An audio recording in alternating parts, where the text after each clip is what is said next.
Want to create a compelling presentation in half the time? Download the C Method speech and presentation writing template. You'll save time, feel confident and prepared for your next presentation. Download it for free at thecmethod.com/speech template. Welcome to Stand Out Get Noticed, the podcast that helps you speak and present with rockstar confidence. I'm Christina Canters, your host and founder of the C Method Communication Skills Training. For free resources and to subscribe to the show, visit thecmethod.com. Hi there, friends. Welcome to episode 119 of Stand Out Get Noticed. Christina with you here. I'm so glad to have you joining me. Last month, we hit a record number of downloads, over 23,000 downloads in June alone. So awesome. Big thanks to you if you've been sharing the podcast with your colleagues, friends and family. I want to give a quick shout out to listener and an awesome client of mine, Simon. He told me that he shared this show with on his local yoga studio Facebook page. Firstly, thank you, Simon. And secondly, if you're a new listener from that yoga studio, welcome to the podcast. Namaste. Okay, I'm really excited for this week's show. I want to share with you a simple mindset shift that will absolutely help you to feel cool, calm, and confident when you get up to speak to a group, or even when you're having a one-on-one conversation with someone. And it's to stop making it all about you. I'll explain why it's important and how to do it in a moment. First, I have 3 quick announcements. Number 1, I have a couple of speaking gigs coming up. You should totally come. For those of you in Melbourne, I am running a Podcasting 101 workshop on Tuesday, the 25th of July. It's a lunch and learn session at my co-work space hub, Southern Cross. I'll be there to answer all your podcasting questions. Even if you don't want to start a podcast, come along and say hi. I'll link it up in the show notes at thecmethod.com/notaboutyou. That's the show notes link for this episode, thecmethod.com/notaboutyou. Tuesday, 25th of July, lunchtime at Hub Southern Cross in the city in Melbourne. Okay, for those of you in the US, I'm very excited to be speaking at Podcast Movement. The conference is on the 23rd to the 25th of August in Anaheim, just outside LA. If you're interested in podcasting and want to learn more, or if you want to take your own show to the next level, go to podcastmovement.com to get tickets. It's going to be an absolute blast, and I cannot wait to see you there. And finally, the Confident Leaders Group Coaching Program is happening in September when I'm back from the US. If you're a new manager or leader and want to build your overall confidence, influence, and impact at work, you may want to check out this program. It's a culmination of all the work I've done with my one-on-one coaching clients. I'm bringing my very best teachings into one kick-ass program. Go to thecmethod.com/group coaching to learn more and to book in a call with me to explore if the program's a fit for you. Okay, let's get into the meat of this week's episode. If you want a summary plus links to the resources I mentioned, do go to the show notes at The C Method, that's thecmethod.com/notaboutyou. If you want to build unshakable confidence as a speaker, you've got to stop making it all about you. Stop it. Stop making it all about you.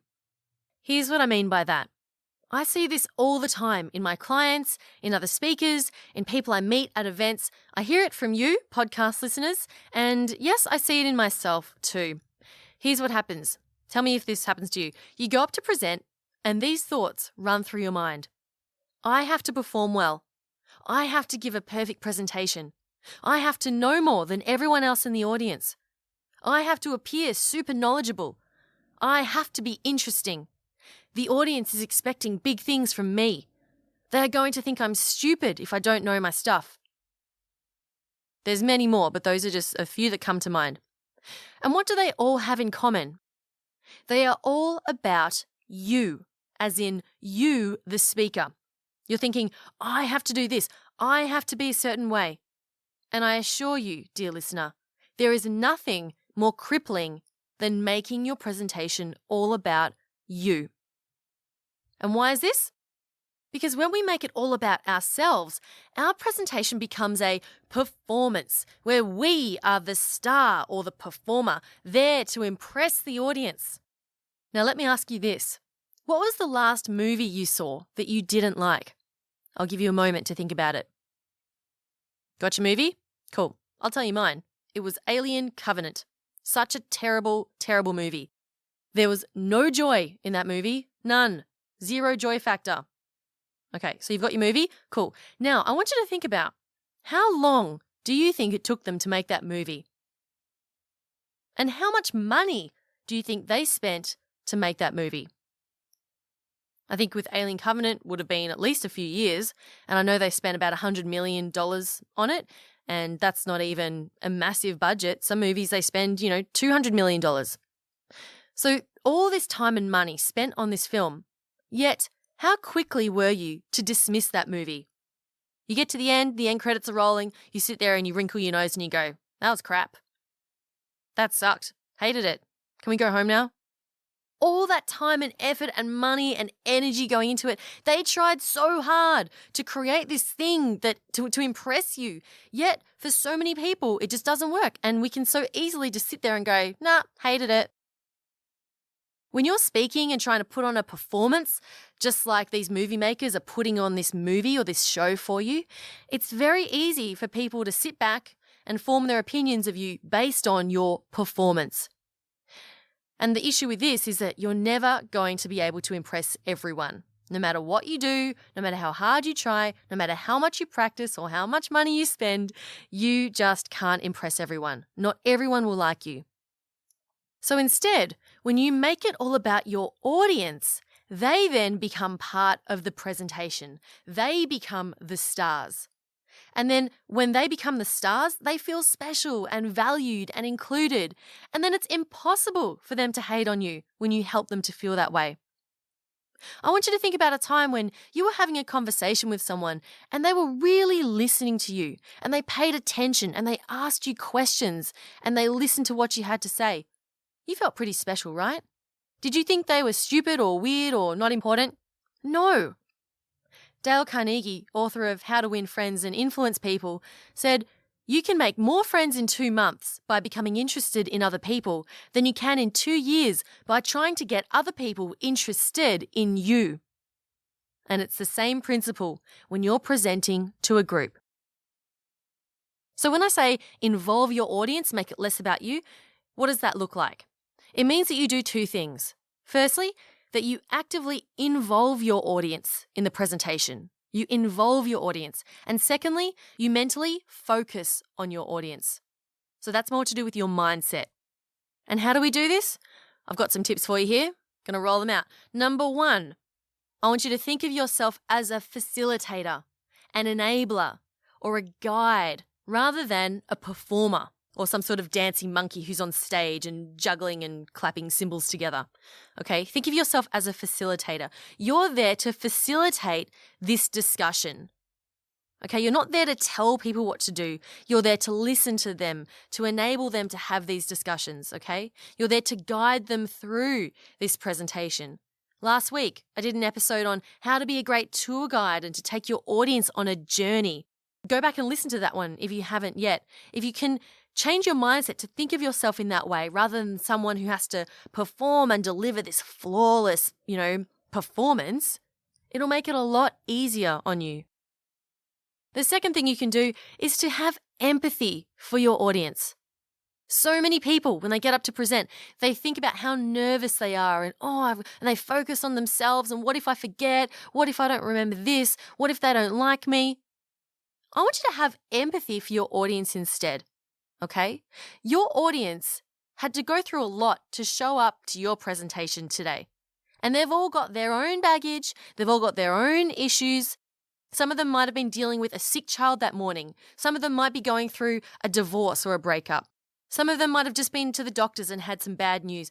Everyone's got all this crap that they are dealing with, and now you're expecting them to give you their full attention. And it's very tempting as a speaker to think, oh, they're all looking at me, they're thinking this about me, they're thinking that about me. I'm sorry, but they're really not. They're thinking about their own stuff, okay? They're thinking, oh, did I leave the iron on? When's lunch? Is that guy going to text me back? All those things, everyone's minds are full of all this stuff that they're dealing with, okay? It's actually a real challenge to get them to focus all their attention on you, okay? So have some empathy for your audience and realize that it's not easy for them and that they've done a great job rocking up in the first place, which leads me to my next point number 3. Shower your audience with love. Now, this doesn't mean you have to run into the crowd and kiss them, but I want you to be excited that they're there. Like I said before, they made the effort to come. Thank them. Thank them for taking that effort to show up. Show that gratitude. When people participate, show them gratitude. Make everyone give them a clap. Say, thank you so much for sharing that with us. Everyone give them a round of applause. You know, when you're a child or you see a small child and they do something good, you just gush and shower them with compliments and say, oh, well done. You did such a good job. You guys are amazing. Adults are just big kids, right? So if they do something, if they participate, if they, get involved, make sure you thank them, show gratitude and say to them, you guys have done such a great job today. Well done.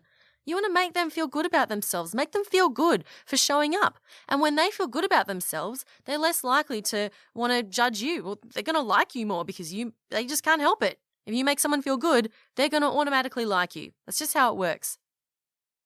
Okay, number 4, involve your audience. So many speakers forget to do this. They think that they have to tell the audience what to do and say, like, this is what's happening, this is what's happening. Instead, why don't you flip it and ask them what they think? So what you can do is ask them questions, get them to raise their hands. You can explain a bit about what you're talking about and then say, who else has done this? Raise your hands. Does anyone else have any suggestions on how we could do this? Okay, involve them. You can get them to talk to each other. Say to them, okay, I want you to talk to the person next to you and tell them what's one thing that you've just learned. Then they begin to learn from each other. It's not just you standing there throwing stuff at them. It's them learning from each other. At the start of your presentation, you can ask them, what would you like to get out of this presentation? You can say, this is my goal for you, but I would love to hear what your goal is as well. And then you can get a whiteboard and write it on there. Write them down so the audience can see, oh, this is our contribution. And hey, you may even find that your presentation takes a slightly different turn. You might discover that your audience actually wants to learn slightly different stuff to what you're planning to tell them. And that's totally okay.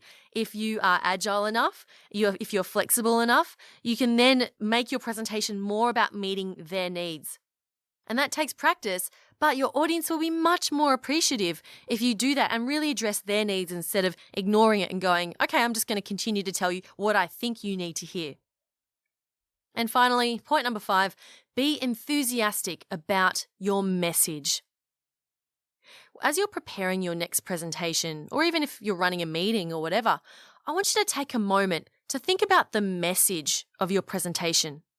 What does this message mean for your audience? Why is it so powerful that they know? If you can direct your attention more to the message that you're sharing and away from you, that will help with your confidence because it becomes about the importance of the message. And you can distance yourself from it.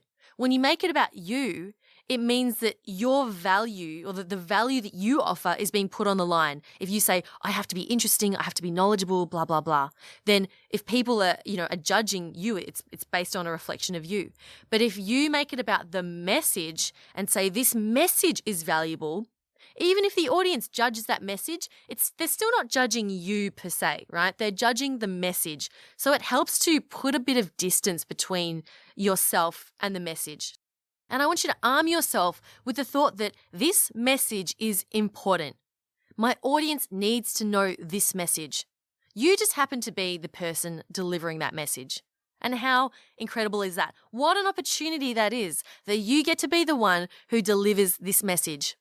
And give yourself a challenge to deliver it really well.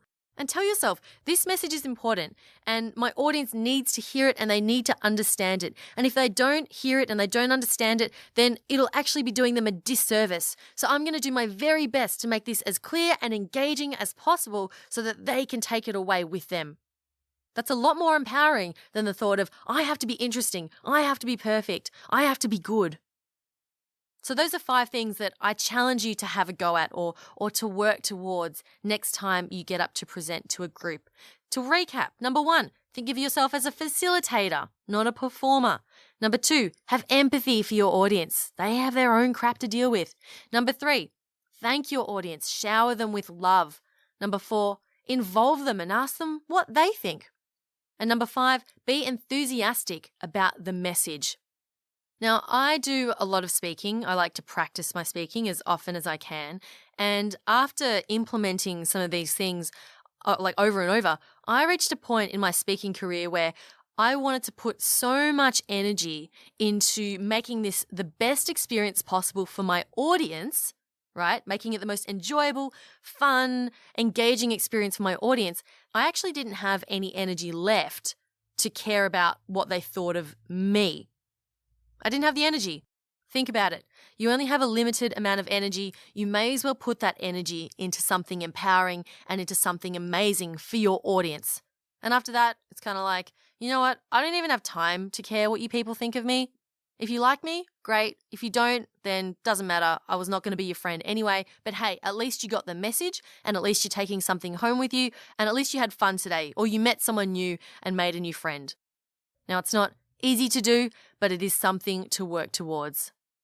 Now, I want you to go away and I want you to implement these tips. And if you find them valuable, there's plenty more where that came from in my Overcome Public Speaking Anxiety course, which covers 5 of the most crippling thoughts that hold us back from being confident speakers. Once you can overcome these thoughts, it will help you enormously. So if you constantly find yourself being nervous and anxious when it comes to public speaking, and you've got the skill, but your mindset's just holding you back from moving forward, then I highly recommend you check out that course, Overcome Public Speaking Anxiety. Go to thecmethod.com/anxiety course. That's thecmethod.com/anxiety course to register.